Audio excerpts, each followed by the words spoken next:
기도하겠습니다. 살아계신 하나님, 오늘 우리에게 예배를 주심을 감사합니다. 이 예배 가운데 하나님께서 말씀하여 주시고 하나님께서 임재하여 주시고 거룩하신 사랑의 하나님, 성부, 성자, 성령 하나님의 임재와 은혜와 능력으로 우리 가운데 주님의 복을 내려 주시옵소서. 주님 앞에 우리의 마음을 드리며 우리의 시간을 드리며 우리의 새벽을 드리며 또한 우리의 재물을 드리며 우리의 마음을 주님께 고백하오니 이 고백 가운데 우리의 모든 간구를 들으시고 주님께서 가장 선하게, 가장 아름답게, 가장 탁월하게 응답하시며 인도하실 것을 믿습니다. 주께서 간구하는 심령을 긍휼히 여기시며 하나님을 간절히 찾는 자를 다 만나주시며 하나님 앞에 드리는 성도의 기도를 귀하게 보시고 모두 응답하여 주심을 믿사오니 우리의 기도가 하나님께 올려지는 거룩한 향기 되게 하옵소서. 예수님 이름으로 기도합니다. 아멘. 네, 반갑습니다. 안녕하세요. 네, 제가 어제는 제 아이가 26개월을 향해서 가고 있는데 새벽 3시부터 일어나서 너무 울고 놀려고 애를 써서 재우려면 때를 쓰고 하다가 애를 재우다가 제가 잠이 들어서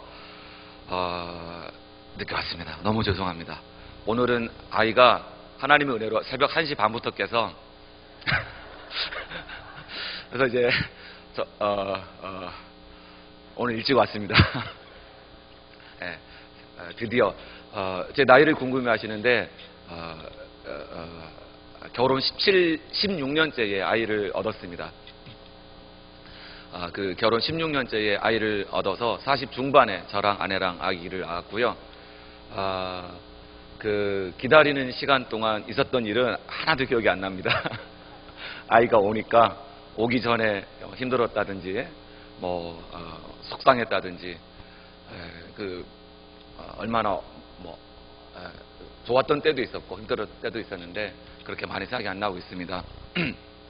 아이를 보면요, 그런 생각이 듭니다. 우리 싱글들도 계실 테고 혹시 아이 없는 가정들도 계시겠습니다만은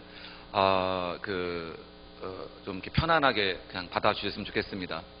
아이를 보면서 제가 느끼는 것이 오늘 새벽에 일어나서 기도하고 묵상하면서 정말 이 아이의 마음을 알기가 어렵다. 아기가 이제 말을 배우기 시작하는 나이인데 그 방에 재우면 요즘 아기의 언어로 나이 그럽니다. 무슨 뜻이냐면 그거를 제가 통역을 해주는데 나가고 싶다는 얘기입니다.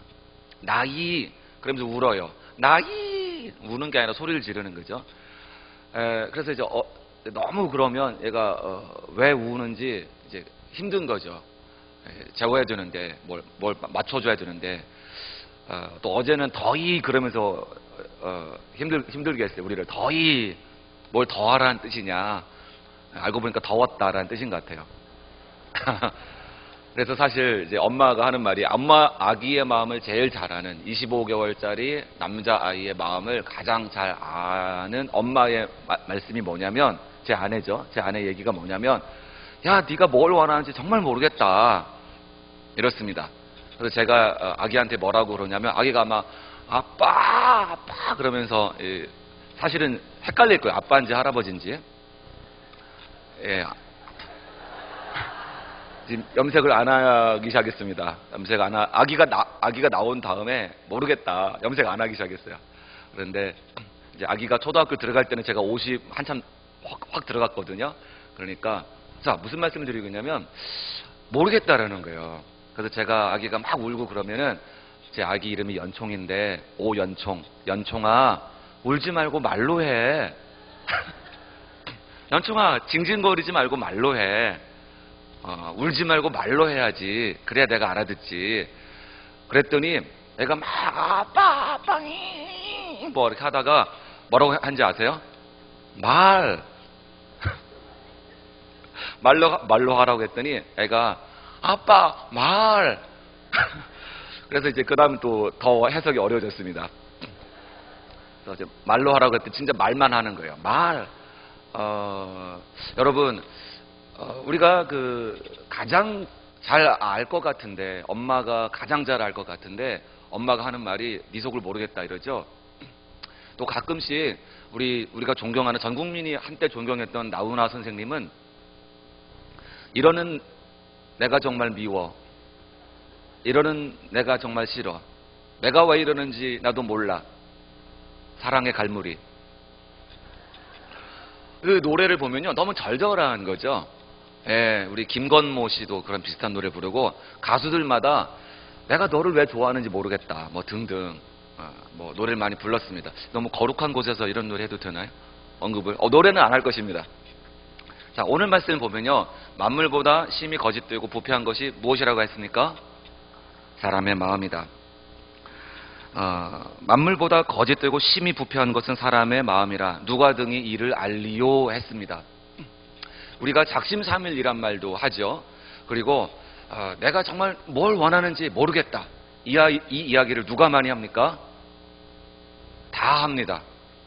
예, 애들도 네가 원하는 걸 해 그러면 우리 중학교, 고등학교, 대학생들 부모님들이 야 네가 원하는 걸 네가 해 이러면 아이들은, 우리 자녀들은, 우리 젊은 친구들은 어떤 생각이 들어요? 나도 그러고 싶지. 근데 내가 뭘 원하는지 모르겠어. 정말 그 학과를 선택할 때 고등학생들이 있습니까? 무슨 과를 쓸지 정말 모르겠어요. 네, 그런 거죠. 그리고 누굴 좋아할 때도 왜 좋아하는지 모르겠고, 싫을 때도 왜 좋아하는지 모르겠고, 시어머니가 며느리가 미울 때도 왜 미운지가 모르겠어요. 시어머니 되신 분들, 며느리가 미울 때 왜 미운지 곰곰 생각해보면 그냥 미운 거예요. 사기치고 바람피고 도박하고 술 먹고 또 사고 내고 이런 분들도 야 내가 왜 그런지 모르겠다, 나도 내 마음 내 뜻대로 안 된다, 그런 말씀들을 많이 하시죠. 만물보다 거짓되고 심히 부패한 것은 사람의 마음이다. 이게 이런 것입니다. 거짓되다라는 것은 마음이 구부러져 있다는 얘기입니다. 성경 히브리어 원어로 가서 보면은 구부러져 있다라는 뜻입니다. 마음이 반듯하지 않고 구부러져 있습니다. 뭔가 뒤틀어져 있습니다. 뭔가 구불구불합니다. 무슨 뜻이냐면 사람의 그 귓구멍이 반듯한 사람은 거의 없습니다. 특별히 구불구불한 사람이 많이 있습니다. 그러면 사람의 귀 속에 안 보입니다. 그렇죠? 조금 다른 비유로 할게요. 어디 산속에서 동굴을 발견했습니다. 동굴 안에 뭐가 있는지 안 보입니다. 이유는 동굴이 구불구불하기 때문입니다. 사람의 마음을 동굴이라고 비유를 한다면, 여러분의 마음을 동굴로 비유해 본다면 그 동굴이 어떠냐면 반듯하지가 않습니다. 그래서 비춰봐도, 후레쉬를 켜서 비춰봐도 그 마음속이 안 보입니다. 그렇습니까? 조금만 보여요. 그런데 그 안에 들어가서 이렇게 구부러져 있고 저렇게 구부러져 있고 또 그 안에 방이 있고 이렇습니다. 그래서 내 마음이 안 보이는 것입니다. 여러분 여기 배우자가 이해가 안 되는 분들 한번 엄지발가락을 들어보겠습니다. 거의 다 드신 것 같아요. 자식이 이해가 안 되는 분, 자식 마음이 쟤 왜 그래? 무슨 생각이야? 우리 아버지는 생각이 있는 거야. 우리 엄마는 무슨 생각하는지 모르겠어. 이건 무슨 뜻이냐면 사람이란 뜻입니다. 정상이에요. 안 보입니다. 조금만 보이고 안 보입니다. 그 안에 굉장히 구부러져 있는 것입니다.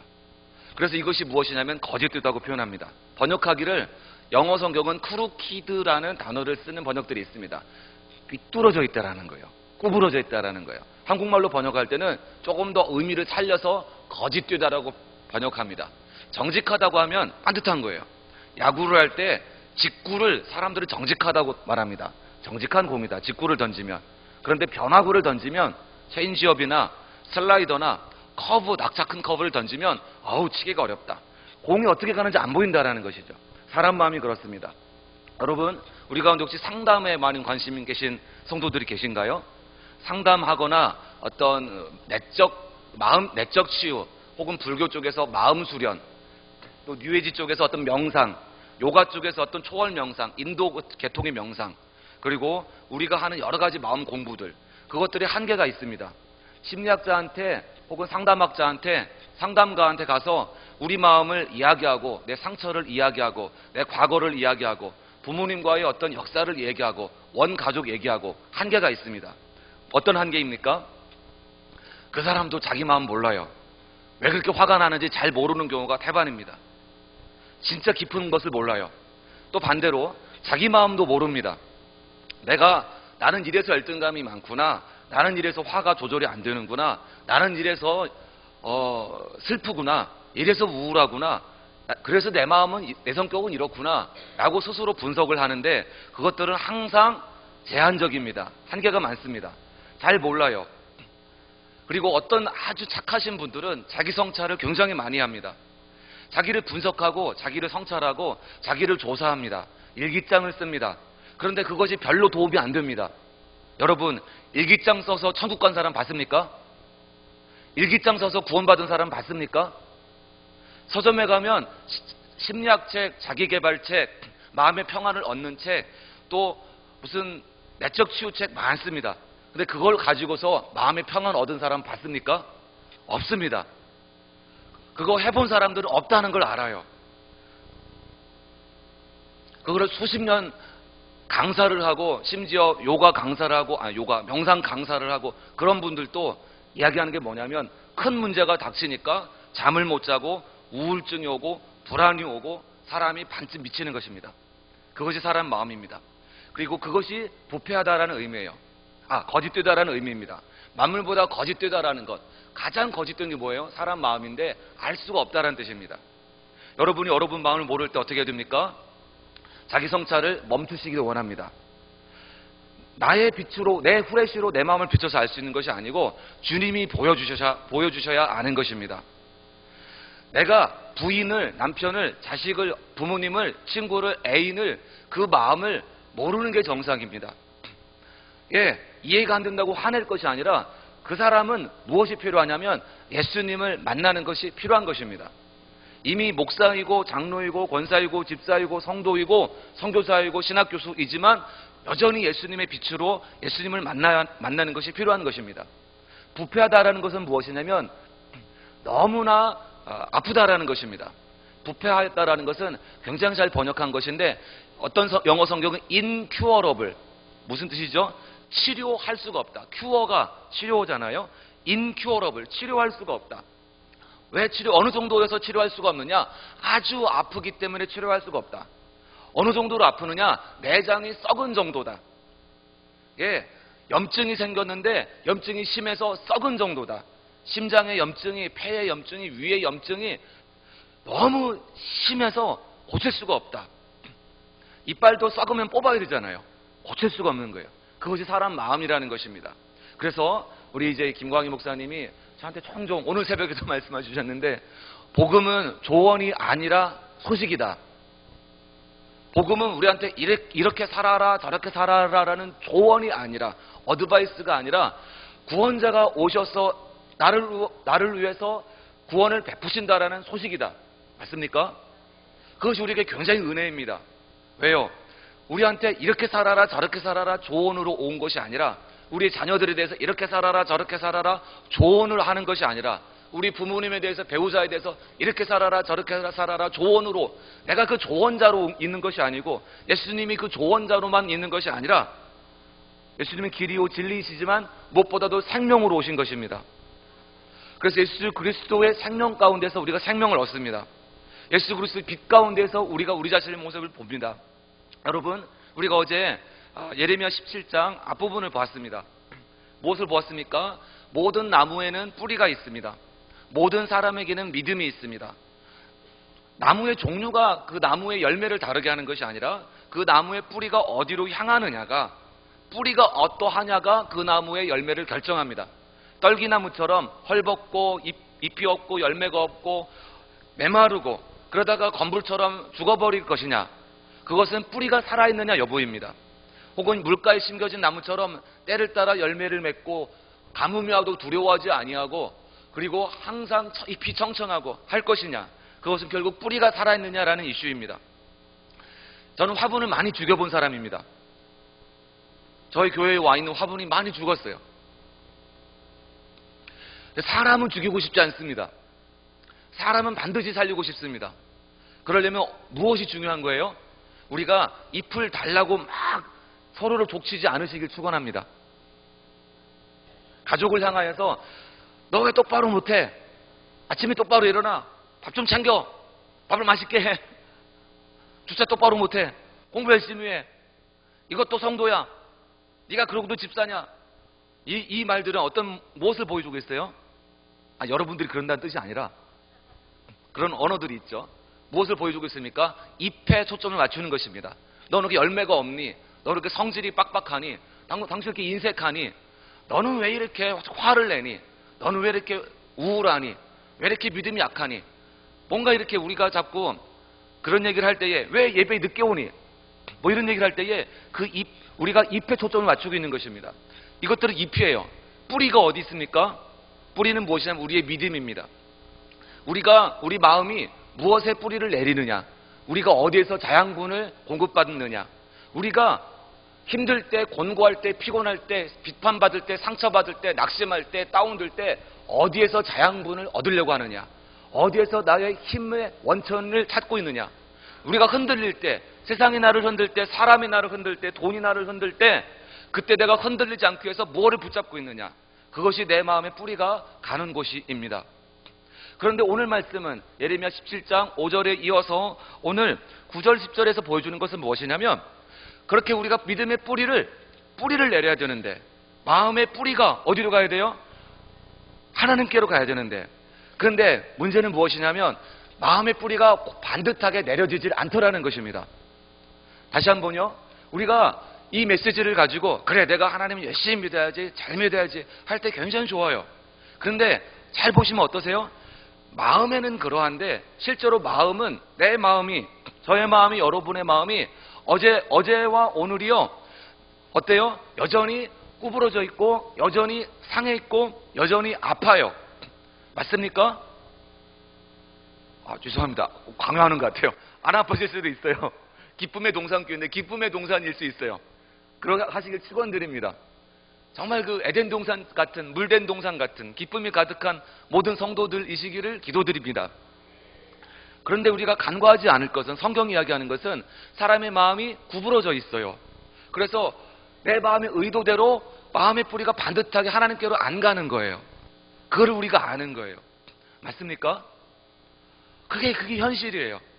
그게 성경에 보여주는 거예요. 그래서 열매를 맺으려면 마음의 뿌리가 하나님께로 가야 되는데 우리 마음이 어디로 가요? 사람한테 가요. 돈한테 가요.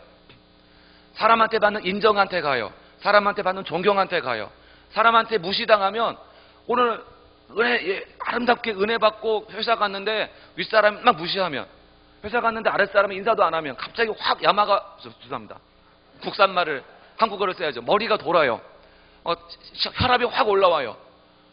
네. 그리고 새벽에 와서 주차를 잘했는데 누가 한 바퀴 쓱 긁고 갔어요. 그러면 갑자기 마음이 천국에서 지옥으로 바뀌어요. 지옥의 분노가 올라오죠.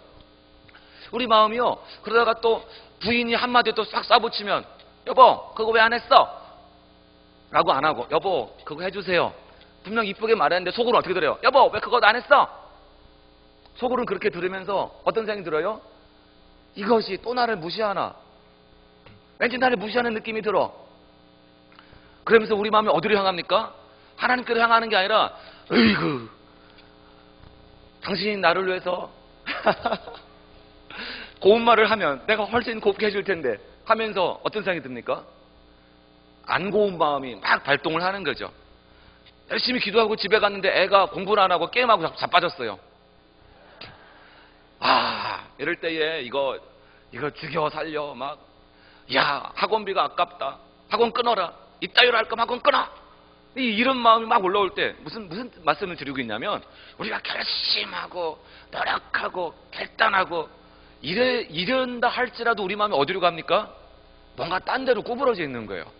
내 마음을 내가 못 고치는 것입니다. 여러분 일체 유심조라는 유명한 말씀이 있습니다. 그 말씀을 저한테 해준 분이 누구였냐면 제가 회사 다니다가 직장생활 20대 중후반에 3년 정도 했는데 회사 다니다가 나올 때에 제 상사 중에 한 명이 오종양 씨, 그때 사원 20대니까 오종양 씨 일체 유심조입니다. 한자로 써서 줬어요. 근데 그게 굉장히 아이러니했어요, 저한테. 제가 그분 다시 만나면 그때 계속 복음 전도했는데 안 믿었어요. 제가 다니는 회사에 그 방탕한 분들이 많았습니다. 술 많이 먹고 막 바람 막 피고 막 불륜을 일삼고 이런 분들이 많았습니다. 그 중에 가장 방탕한 분이 이분이었어요. 가장 불륜을 일삼고 막 그 당시에 유니텔 이런 하이텔 이런 걸로 막 여자 만나 꼬셔가지고 막 뭐 이런 거를 막 하는, 얼마나 그런 분인데 저한테 하는 말이 뭐냐면, 오종양 씨 일체 유심조, 모든 것은 마음 먹기 달렸습니다. 그 얘기를 해주니까 되게 마음이 좀 슬펐어요. 그렇죠. 자기도 자기 마음을 이렇게 못하면서 결국 어떻게 됩니까? 이혼하고, 결국 어떻게 됩니까? 한국을 뜨고. 그런 게 참 아이러니하고 안타깝지만 사람의 모습이죠. 자, 빨리 가겠습니다. 여러분, 그래서 성경에서는 어떻게 얘기하냐면 사람의 마음을 아는 것이 하나님이십니다. 어떻게 해야 돼요? 결론을 가면 하나님이 보여주셔야 하는 것입니다. 여러분, 자식이, 부모님이, 배우자가, 애인이, 친구가 도대체 걔는 이해가 안 돼. 왜 그러는지 모르겠어. 그럴 때에 이해가 안 되는 게 정상이에요. 지금 40대 부모님들과 10대 자녀들은 서로를 이해 못하는 게 정상이에요. 이해하려고 하지 마세요. 다 이해하고 계신데 제가 이런 말씀 드리고 있나요? 이해 안 되는 게 정상이에요. 40대도 사실 인생 어떻게 살아야 될지 모르잖아요. 그냥 사는 거예요. 그러지 않나요? 솔직히 그래요. 제 친구들 만나보면, 야, 앞으로 어떻게 살지? 야, 이거 노후를 어떻게 준비하지? 애들이 그 게임할 때 어떻게 해야 돼? 야, 이거 정말 애들이랑 어떻게 놀아줘야 돼? 정말 몰라요. 아빠들이 애들이랑 딱 1시간 주면 대화를 할 수가 없어요. 뭐 공부는, 학교는, 밥은 먹었니? 그 다음에 뭐 이렇게 무슨 얘기를 해요? 이게 굉장히 지금 심각한 우리 상황 속에 있죠. 그래서 우리가 기도하시면서 하나님 나는 이게 필요합니다 라고 기도하면 이게 조금 급하십니다. 그 기도하시기 전에 하나님 나에게 먼저 말씀해 주세요. 지금 내가 어디가 치료가 필요합니까? 하나님 내 문제에, 내 현실에 대해서 하나님 말씀해 주세요. 하나님은 어떻게 보십니까? 지금 아이는 무슨 생각을 하고 있습니까? 하나님 말씀해 주세요. 보여주세요. 가르쳐 주세요. 그 기도가 우리에게 필요한 줄로 믿습니다. 여러분, 우리들의 마음이 굉장히 구부러집니다. 굉장히 구부러져 사람에게 가요. 돈에게 가요. 하나님께 의지해야 될 것을 하나님만이 주실 수 있는 것을 사람이나 돈이나 사물이나 환경에서 찾으려고 그래요. 그것을 무엇이라고 표현합니까? 성경에서 우상이라고 표현합니다. 그러면 사람이나 돈이 우상이냐? 그거 아니에요. 자식이 우상이냐? 형제가 우상이냐? 남편이 우상이냐? 부인이 우상이냐? 돈이 우상이냐? 승진이 우상이냐? 매출액이 우상이냐? 성공이 우상이냐? 진학이 우상이냐? 그거 자체가 우상 아니에요. 그거 자체가 우상이 아니라 무엇이 우상입니까? 여러분, 사람이나 돈이나 남편이나 부인이나 애인이나 자식이나 손주나 손녀나 아니면 돈이나 안정된 월급이나 취직이나 직장이나 사업을 성공하는 것이나 재기하는 것이나 친구들한테 인정받는 것이나 그것들은 우상이 아니에요. 그러나 그 것들이 마치 하나님인 것처럼 우리 마음에서 그것에 의지를 할 때 그게 우상이 되는 것이죠. 맞습니까? 예. 그래서 하나님께서는 어떻게 표현해 주시냐면 우리 마음이 얼마나 구부러졌는지 우리가 우리 마음을 몰라요. 그래서 어떻게 하냐면 완벽한 남자를 만나서 그 완벽한 남자가 완벽하게 나를 사랑해 주기를 바라는 여성들의 판타지가 있어요. 송중기가 굉장히 그걸 본다고 하더라고요. 저 한 30분 봤습니다.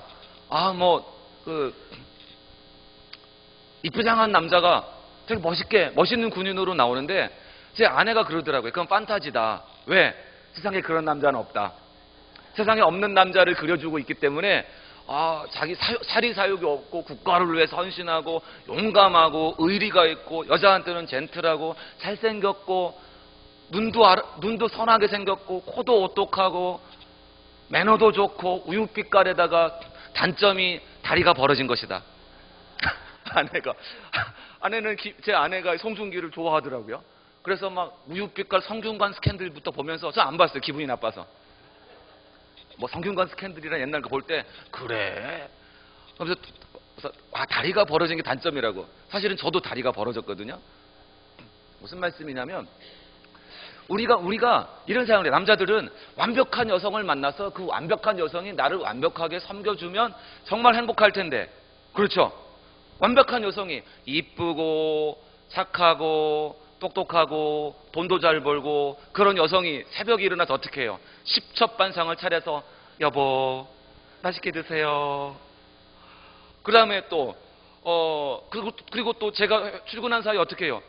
나가서 저보다 늦게 출근해서 돈은 2배쯤 벌어가지고 집에 들어와서 저보다 먼저 출근해서 또 십첩반상을 딱 차리고 여보 저녁 먼저 드시겠어요? 목욕 먼저 하시겠어요? 가운과 수건은 다 준비되어 있습니다. 그 다음에 또 어떻게 합니까? 그 다음에 저녁 다 먹은 다음에 여보 마사지 해드릴게요.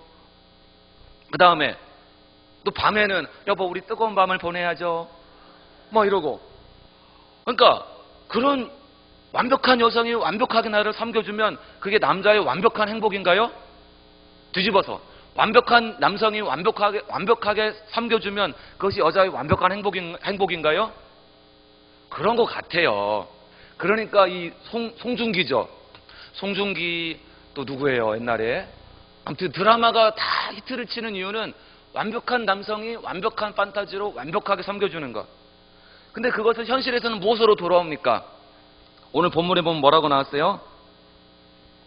불의로 치부하는 자는 자고새가 낳지 않은 알을 품음 같아서 그의 중년이 그것이 떠나겠고, 죄송합니다 소리 질러서, 마침내 어리석은 자가 되리라.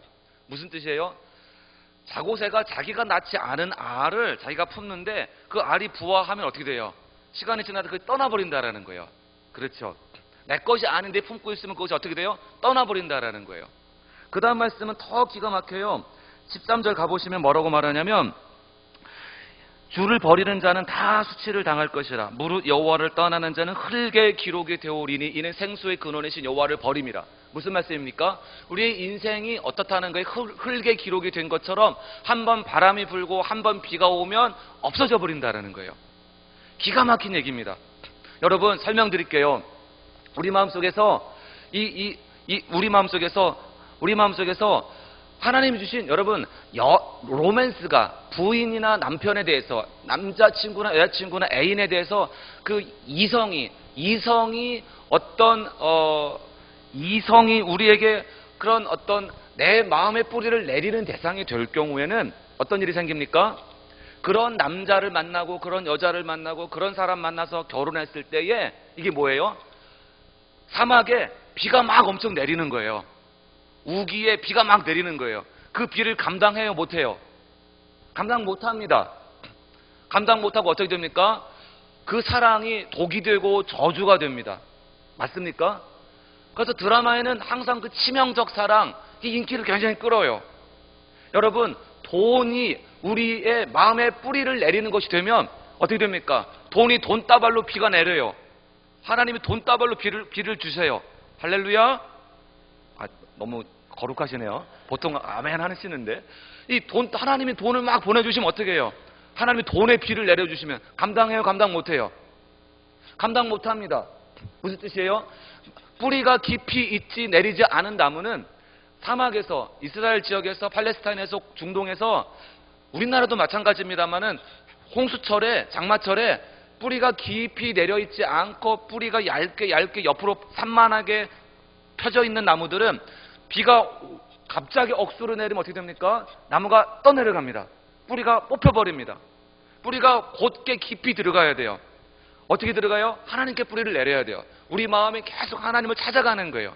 하나님을 찾아가고 기도하고 하나님의 의로부터 영양분을 끌어올리고 하나님이 내 중심을 잡아주시는 분이 되고, 그렇게 하면은 돈다발이 쏟아져도 흔들리지 않아요. 여러분 돈벼락 맞아서 망한 사람 보셨어요? 신앙적으로 망하는 사람들이 많아요. 여러분 우리 10대 때에 20대 때에 여기 10대들이 있는데 대학생들도 아까 보니까 있던데 취직하면 갑자기 한 200만 원 벌잖아요. 150에서 200, 300 벌잖아요. 그럼 그 돈이 어때요? 주체를 못해요. 뭐하러 갑니까? 백화점으로 달려가요. 뭐하러 갑니까? 술 먹으러 달려가요. 뭐하러 갑니까? 월급은 150만 원이 나왔는데 4천만 원짜리 차를 뽑으러 달려가요. 미친 짓이죠. 죄송합니다. 이상한 빈정되는 말투를 해서. 미친 짓이 맞아요, 사실은. 무슨 뜻이에요? 감당을 못하는 거예요. 여러분, 자식에게 마음의 뿌리가 내려지면은 그것이 뭐로 바뀌는 거예요? 자식에게 마음의 뿌리가 내려지면 그 사랑하는 자식이, 그 존귀한 자식이 무엇으로 바뀌어요? 나중에 사막으로 바뀌는 거예요. 예.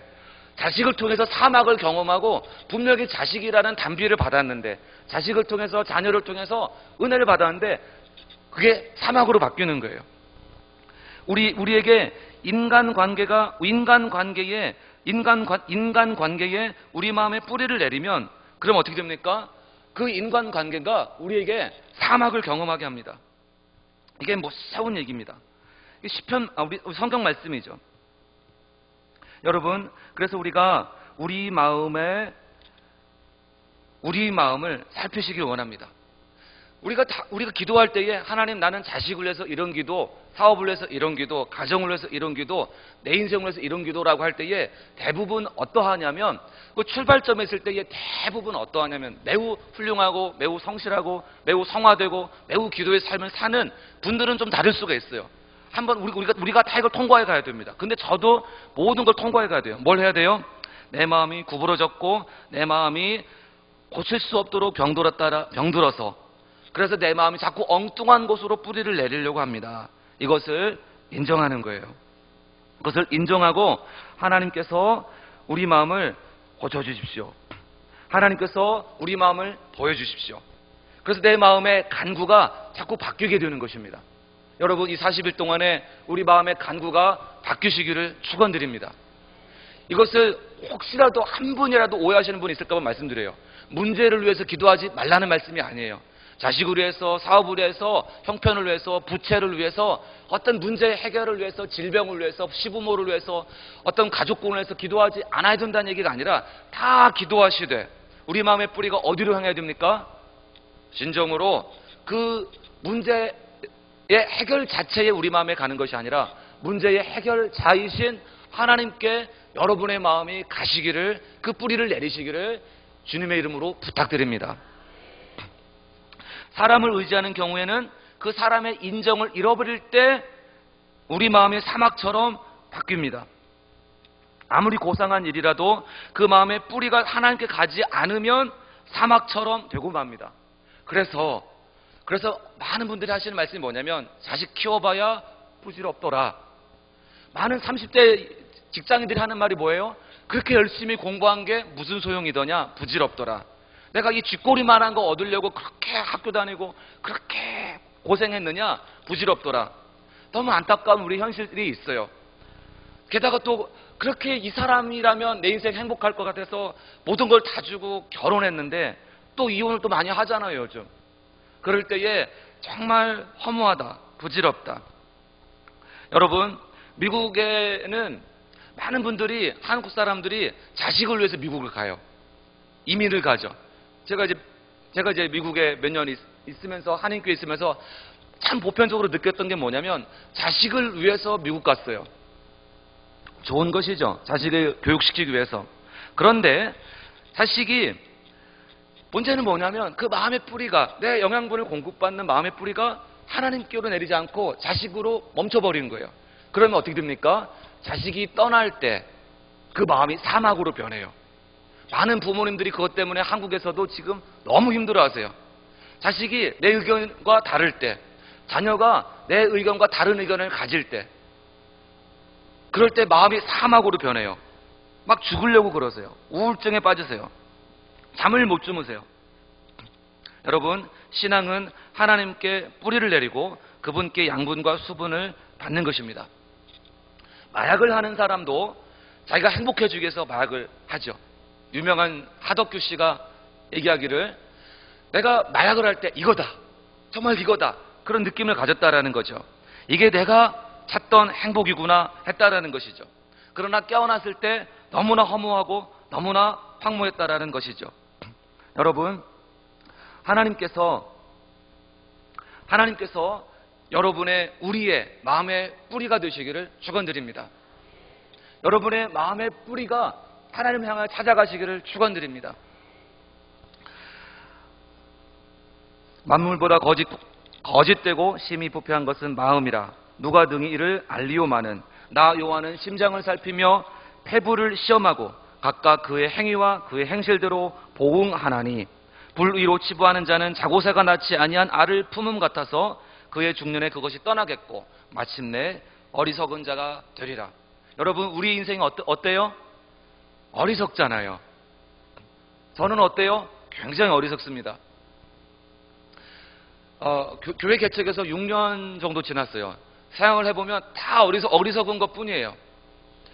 부끄러워서. 그래서 저는 매주 설교할 때마다, 매주 주중에 성경 공부할 때마다 어떤 마음을 가지냐면 너무나 감사해요. 왜 감사할까요? 제 마음이 얼마나 구부러져 있는지, 얼마나 이렇게 상해 있는지, 병들어 있는지 기가 막히게 계속해서 발견하는 거예요. 맞습니까? 잘 되면 어때요? 우쭐해요. 왜 우쭐해요? 내 마음의 뿌리가 나한테 가 있는 것이죠. 안 되면 좌절해요. 왜 좌절해요? 내 마음의 뿌리가 자꾸 나의 무엇에 가 있는 거죠. 그리스도인은 잘 돼도 우쭐하지 않고 담담하고 못 돼도 좌절할 거 없는 건 줄로 믿습니다. 예수 그리스도께 우리의 뿌리가 계속 있으시길 축원드립니다. 자, 오늘 이제 기도하시길 원합니다. 기도하시는데 설교는 짧게, 기도는 많이. 이미 많이 했죠? 자, 우리 마음을 아시고 고치시는 분은 예수님이십니다. 예수님이 우리 마음을 아시고 우리 마음을 고치십니다. 이렇게 마무리를 하고 싶어요. 여러분, 완벽한 남자가 완벽하게 섬겨줄 때 그것이 행복이라고 느끼는 여자분들 있죠. 완벽한 여자가 완벽하게 나를 섬겨주면 그것이 행복일 거라고 생각하는 남자들 있죠. 그런 남자 없습니다. 그런 여자 없습니다. 송중기 아니에요. 송혜교 아니에요. 그거는 압니다. 그거는 예수님만이 주실 수 있는 거를 우리가 사람한테 찾는 거예요. 이 땅에서 완벽한 조건을, 완벽한 힘을 가지신 분이 완벽하게 섬겨주는 건, 그걸 우리 정치 때에 계속 속잖아요. 강력한 힘을 가진 분이 겸손하게 섬겨주는 걸 원해요. 정치인에게 그걸 원해요. 그런 정치인 세상에 없어요. 그거 누가 하시는 거예요? 예수님이 하시는 거예요. 완벽한 분께서 완벽하게 섬겨주신 거 누구세요? 예수님이세요. 전능하신 분께서 무능하게 오셔서 전능하신 분께서 섬기러 오신 거 누구세요? 예수님이세요. 예, 우리는 완벽한 아버지가 완벽하게 사랑하고 완벽하게 공급하고 완벽하게 지켜주기를 원해요. 그런 아버지는 이 세상에 한 명도 없어요. 우리는 선한 아버지가 되어야 되고 선한 남편이 되어야 되고 선한 아내가 되고 좋은 자녀가 될 어떤 책임이 있습니다. 그러나 그것은 우리에게 주신 선물의 영역이고 우리에게 주신 어떤 소명의 영역입니다. 여러분, 하나님만이 주실 수 있는 안정감을 돈이나 직장이나 거기서 찾을 때 우리 마음이 사막으로 변해요. 그런데 어떻게 우리 마음은 사막에서 물가로 바뀔 수 있습니까? 그것은 하나님만이 줄 수 있는 그것을 하나님 안에서 발견하시고 누리시는 것입니다. 예수님은 가장 완벽하신 분으로서 우리를 섬기시기 위해서 오셨습니다. 그래서 우리를 고치시고 우리를 변화시키시고 우리를 새롭게 하시고 우리 가운데 하나님의 일이 일어나게 하시고 우리 가운데 열매 맺게 하기를 원하십니다. 여러분, 완벽한 분이 완벽하게 섬기신 분, 그분이 누구세요? 예수님입니다. 그럼 우리가 배우자에 대하여 자녀에 대하여 우리가 어떻게 해야 됩니까? 저 인간은 완벽하지도 않고 완벽하게 행동하지도 않고 순종도 안 하고 뭐가 부족해요. 어떻게 해야 되겠어요? 이 사람이 구원의 예수님을 오늘 또 다시 만나야겠구나. 우리 자녀가, 우리 부모님이, 우리 배우자가 우리 배우자를 위해서 예수님이 오셨구나. 그 마음으로 또 가족을 위해서 기도하시면 좋겠습니다. 같이 기도하시겠습니다.